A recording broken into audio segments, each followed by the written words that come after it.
El año pasado tuvimos aquí una charla sobre Frente Amplio. Un año después, ¿cuánto ha llovido y cuánto queda por llover? Y tenemos, bueno, ¿cuánto queda con llover? Hay que ver. No hay por qué tener razón siempre, Alberto. Y venimos a hablar de los retos de la izquierda. Sigue pululando, evidentemente, en el ambiente aquella charla que tuvimos, que la tuvimos en una fiesta del partido, y no es casualidad, porque probablemente la fiesta del PK se haya convertido, y tiene que seguir así, en un espacio de reflexión más profunda, más distendida, que nos permita abordar las cosas sin la premura del momento, sin el tacticismo que tenemos que tener en cada órgano a veces, porque nos obliga la coyuntura. Y aquí podemos hacer lo que necesita nuestra gente, que es hablar con profundidad y con mirada estratégica. Lo hacemos en la fiesta del partido, que es también la fiesta de la cultura. ¿Y por qué digo esto? Porque ciertamente los discursos políticos sin horizonte cultural no sirven de nada. Por lo tanto, el mejor foro para hablar de lo que tenemos que hablar y que nos sirva. Yo estaba pensando qué decir, porque con el título de la charla, pues esto da para muchas cosas. Yo voy a intentar ser útil, como al menos la mitad de lo que han sido mis precedentes, mis compañeros y compañeras que han intervenido antes, que creo que han dado claves fundamentales para salir por ahí y ya poder poner a hacerse cosas, ¿no? Lo primero que creo que tenemos que hacer es entender cuáles son las reglas del juego del momento. ¿Qué significan las reglas del juego en política? Pues saber en qué fase se está. No es lo mismo ir con una baraja de cartas y que te digan tienes que jugar al 31, que te digan tienes que jugar a la brisca o tienes que jugar al póker. Pues ahora nos tenemos que saber a qué juego vamos a jugar. Depende de cómo sea la fase política, tendremos que adecuar nuestra estrategia, nuestros instrumentos y nuestros, evidentemente, objetivos políticos. Por lo tanto, lo que voy a hacer muy brevemente al principio es caracterizar la fase política. En esa caracterización de la fase política hay una constatación de la que nos tenemos que alegrar, la cual no es lo suficiente. El neoliberalismo ha muerto. Repitámonoslo en nuestra intimidad. El neoliberalismo ha muerto. Tiene 30, 40 años de historia, pero hoy intelectualmente ha muerto. ¿Tienen poder los neoliberales? Mucho, mucho, pero ha muerto intelectualmente. Ahora entraré en por qué digo que ha muerto intelectualmente. Lo decía el otro día Yolanda Díaz y no por casualidad. En segundo lugar, en nuestro país, el sistema político de partidos ha cambiado. Y ha cambiado y no va a volver a lo de antes. No va a volver a lo de antes, no pasado mañana. Ojo, eso brinda una enorme potencialidad a nuestro espacio político. El sistema de partidos ha cambiado y estamos ahora en lo que podemos llamar un sistema de bloques. Un bloque conservador reaccionario y un bloque progresista democrático.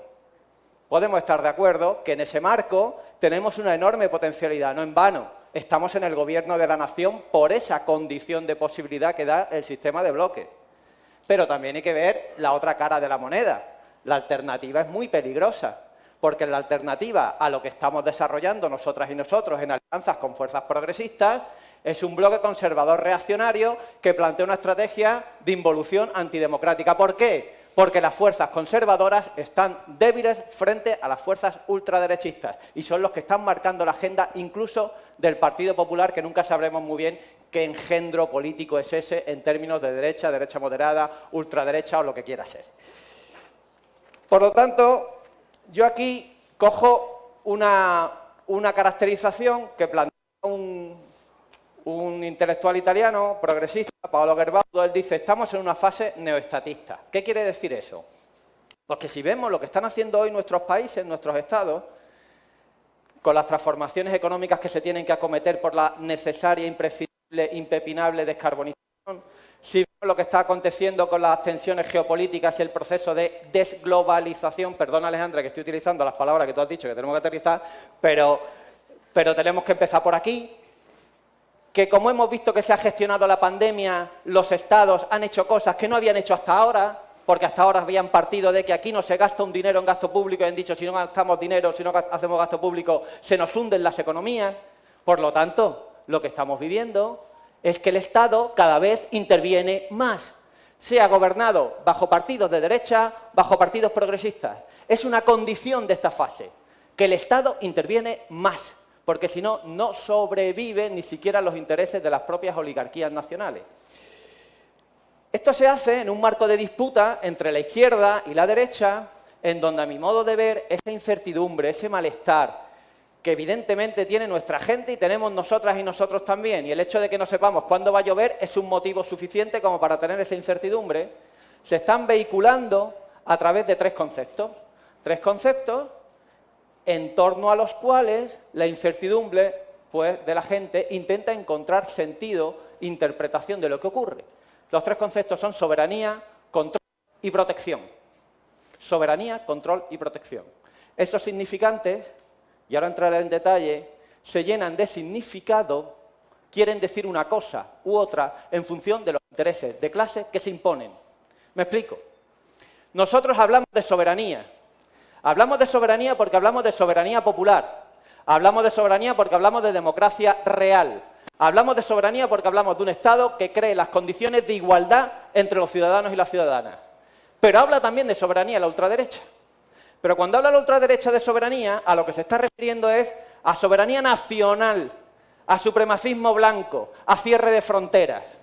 Hablamos nosotros y nosotras de protección, pero cuando hablamos nosotros y nosotras de protección, estamos hablando de derechos laborales, estamos hablando de protección medioambiental, estamos hablando de nacionalización de industrias estratégicas para proteger nuestra economía. ¿Y cuándo hablan de protección la ultraderecha? Porque también habla de protección, porque se dirige a los mismos que nosotros, trabajadores y trabajadoras que tienen miedo. Ellos hablan de protección para proteger los intereses de los poderosos y de los propietarios. Por eso dicen, quien tiene muchas viviendas, que especule todo lo que quiera con ellas. Hay que proteger al propietario.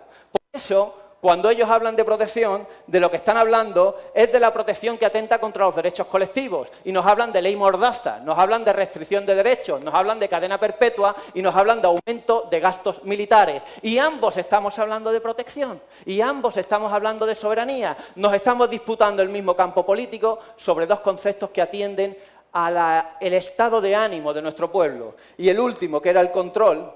Evidentemente, ¿cómo nos referimos nosotros al control? ¿Y por qué el control es tan importante en estos tiempos en los cuales la economía financiera ha hecho lo que le ha dado la gana? Pues nosotros hablamos de control para ese papel, primero, regulador, con impuestos a los enriquecidos. Cuando nosotros hablamos de regulación y de control, en este caso, en criterios medioambientales, o algo muy importante, la fiscalización y el control que tiene que hacer la gente desde los sindicatos, desde los movimientos sociales, el tejido social que tiene que controlar y fiscalizar a los poderosos, a los poderes ejecutivos y administrativos. Por lo tanto, esa es la forma que nosotros entendemos el control. ¿Y cómo lo entiende la ultraderecha? Pues lo dice desde el cierre de fronteras a los inmigrantes o dando mucho más poder a los poderes ejecutivos en perjuicio de los parlamentarios, en perjuicio de los órganos, en este caso, más representativos. Por tanto, estamos en una fase, y termino con esta idea, en donde estamos en una cierta encrucijada, que se han referido antes mis compañeros y compañeras, en donde la alternativa en este sistema de bloques es una involución reaccionaria o un avance y construcción y profundización democrática. Esa es la encrucijada en la que estamos. Y en esa encrucijada podemos constatar que el neoliberalismo está más débil y que el Estado interviene más. Y en esa encrucijada podemos constatar que la batalla de las ideas hoy la estamos librando cuerpo a cuerpo con la ultraderecha. Olvidémonos de determinados espacios intermedios que han quedado absolutamente relegados al vagón de cola de la historia, que han muerto. Mataron a Keynes y a todos los que se lo creyeron. Han muerto, ya no pueden responder a la coyuntura. Nos estamos librando cuerpo a cuerpo la batalla de las ideas con la ultraderecha, que ya se ha infiltrado en su ideario y en su propuesta en la llamada derecha moderada o conservadora, que ya digo, yo no sé dónde está en este país. Y en esto, disculpadme, es que hace mucha calor, ¿eh?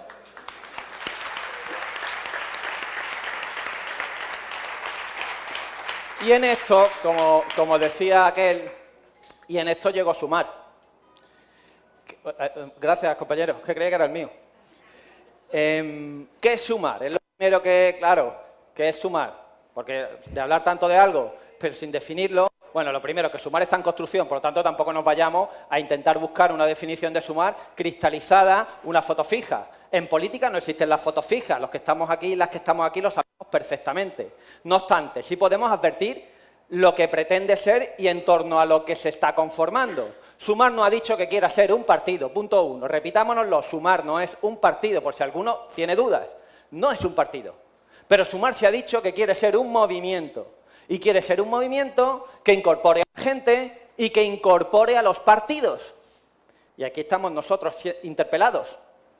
Está interpelado nuestro pueblo, que no tiene carné. Pero está interpelado quien es militante, tiene sus acuerdos congresuales, tiene su cuota pagada y tiene su historia militante. También. Y sus hoces y sus martillos también están interpelados. Por lo tanto, Sumar, que es un movimiento, quiere incorporar a los partidos. Y en este caso yo quiero resaltar una diferencia que a mi juicio es un avance con respecto a lo que pasó en 2015. 2015, con el crecimiento fulgurante de Podemos, lo que se nos planteó a los compañeros y compañeras del partido y de Izquierda Unida para colaborar en el proceso político de cambio fue que nos incorporásemos algunos cuadros en las listas de Podemos y que el partido, Izquierda Unida, se quedase al margen, escondido en el cajón.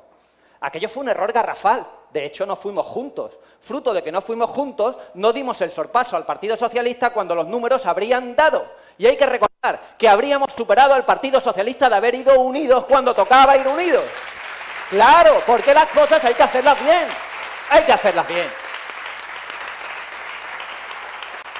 Lo que se nos pide ahora a los partidos políticos es que nos incorporemos en Sumar, seamos Sumar, sin renunciar ni a nuestra identidad, ni a nuestra identidad histórica, ni a nuestra propuesta política. No se nos pide renunciar a nuestro partido, ni se le pide a nadie que renuncie al suyo. Eso es un avance, es un aprendizaje, es una condición de posibilidad para que la cosa vaya mejor.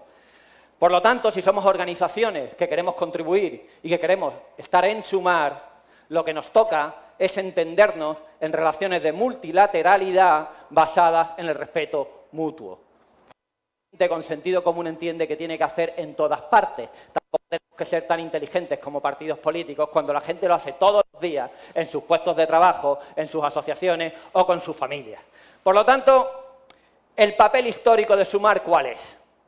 El papel histórico de Sumar hoy es dar una alternativa antineoliberal que vertebre su propuesta transformadora a través de la interpretación que hacemos desde la izquierda de la soberanía, el control y la protección. El papel histórico de Sumar es plantar cara estando a la altura de la ultraderecha, que es nuestro principal adversario en lo ideológico, aunque no tenga tantos representantes políticos como los conservadores. Pero no olvidemos, las ideas no son directamente un reflejo de las aritméticas parlamentarias. Las ideas están más en el campo de la ultraderecha que lo que se refleja en los parlamentos. Y tenemos desde Sumar, y eso es la tarea histórica de Sumar, estar a la altura de esa hoja de ruta trumpista, esa amenaza real antidemocrática. ¿Y cómo hacerlo? Y voy terminando.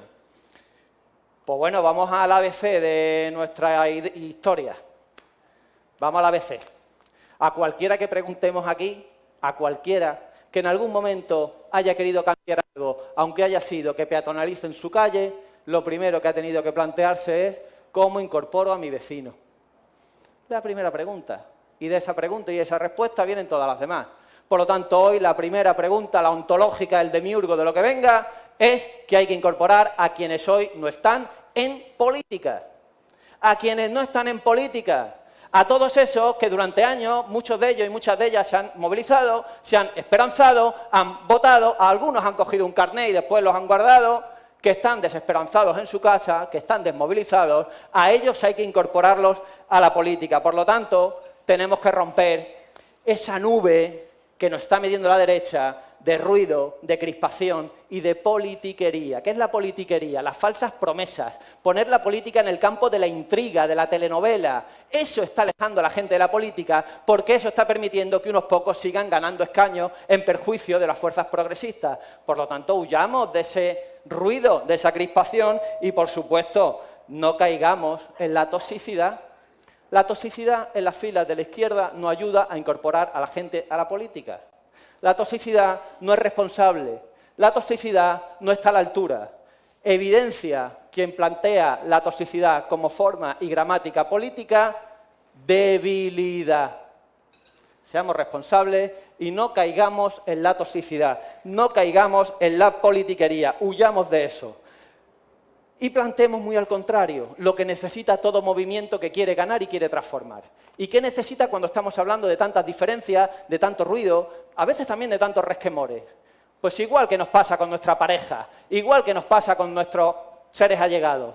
¿Qué necesitamos cuando sabemos que hay cosas en las cuales siempre nos vamos a poner en desacuerdo? Horizonte compartido. El horizonte compartido es lo que permite caminar con quien no estás de acuerdo en un momento dado. porque sabes que quieres llegar al mismo sitio. Y aquí no preguntamos a nadie de dónde viene, sino a dónde quiere llegar. Eso es sumar. La respuesta de a dónde quiere usted llegar, no de dónde viene, ni dónde ha estado, ni qué pensaba usted antes de ayer. Por lo tanto, ese horizonte compartido nosotros lo llamamos esperanza republicana, esperanza socialista, esperanza feminista, esperanza ecologista. Entendemos la esperanza como esa disciplina cotidiana por cambiar las cosas. Y ahora sí termino de verdad, dando tarea, evidentemente, o reconociendo lo que podemos aportar. ¿Qué puede aportar Izquierda Unida? ¿Qué puede aportar el partido hoy al proceso político y a Sumar? ¿Para qué estamos aquí? ¿Para qué estamos aquí? ¿Y qué vamos a hacer cuando salgamos de aquí?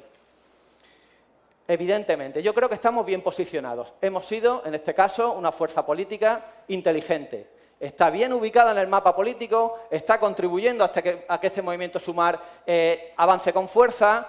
Y tenemos una serie de cosas que cualquiera las va a reconocer a la primera y va a decir, hombre, pues claro que podemos contribuir. Pues si tenemos programa, si tenemos fuerza militante, si tenemos algo tan preciado, acervo emocional en la memoria de nuestra gente y de nuestro pueblo, por supuesto. Pero yo voy a poner el foco en otras 6 cosas que me parecen muy oportunas hoy. Y aquí sí que he terminado ya. 6 cosas.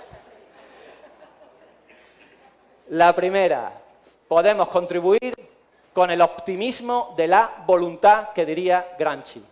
El optimismo de la voluntad que ha hecho que tantos y tantas comunistas, hasta en los peores momentos, siguieran peleando. Y aquí cito a un camarada, a un amigo, a Manolo el Teniente, dirigente del partido, dirigente histórico de comisiones, que cuando yo era joven, porque también lo fui, le preguntamos una vez a unos compañeros, pero vamos a ver, los años 90, ¿cómo que seguís con la hoy el martillo? Si aquí la economía iba como un tiro y todo el mundo trabajaba y ganaba 2.000 pavos sin hacer tanto. ¿Cómo era esto? Y me decía, Tony, nosotros seguimos peleando por inercia de lucha. Pues esa inercia de lucha la pone este partido, la pone Izquierda Unida. En segundo lugar, nosotros y nosotras nos metemos hasta el final porque no renunciamos a la utopía. Cuando nos quieren poner por delante una distopía, le damos la vuelta. No renunciamos a la utopía porque a cada paso concreto, y esto es muy importante en política, lo dotamos de trascendencia, de horizonte estratégico. En tercer lugar, aportamos cultura militante y ciertamente en estos tiempos, con este narcisismo neoliberal que impregna a todos los campos de la política, que nadie se libra, valiente veneno, pues nosotros aportamos una cultura militante que antepone lo colectivo. Nosotros pensamos en y desde lo colectivo. En cuarto lugar, hay que aportar lo que nos ha permitido sobrevivir a lo largo de nuestra historia. La barrera última de defensa de los más débiles, la fraternidad. Y ya, la fraternidad a veces no es fácil, por supuesto. Nadie nos va a decir lo difícil que es la fraternidad. La fraternidad hasta con quien no nos llevemos bien. Porque la fraternidad es la única barrera de los débiles frente a los poderosos y porque con la fraternidad lanzamos un mensaje. No somos igual que nuestros adversarios. Y eso es clave. Y en quinto y último lugar, podemos contribuir con memoria de futuro, que es la experiencia de lucha. Nadie puede cambiar hoy este país si no tiene un hilo que le vincule a las luchas por la tierra, a las luchas por la democracia, a las luchas contra las reformas laborales, a las luchas por la paz, a las luchas ecologistas que se han dado en este país, a las luchas feministas. No se puede. Y aportamos eso. Es el mejor patrimonio del pueblo, la experiencia de lucha de sus organizaciones progresistas y obreras. Y cómo no, y este sí es el punto 6, no engañaba, no se cambia este país si no se incorpora Andalucía al proceso de cambio. Y que nadie se equivoque, no se incorpora Andalucía al proceso de cambio sin Izquierda Unida y sin el Partido Comunista. Así que tenemos una enorme tarea, tenemos convicción y lo vamos a hacer bien. Le doy la palabra al compañero Alberto, a la compañera Manuela. Perdona, Manuela Guilla. Disculpa.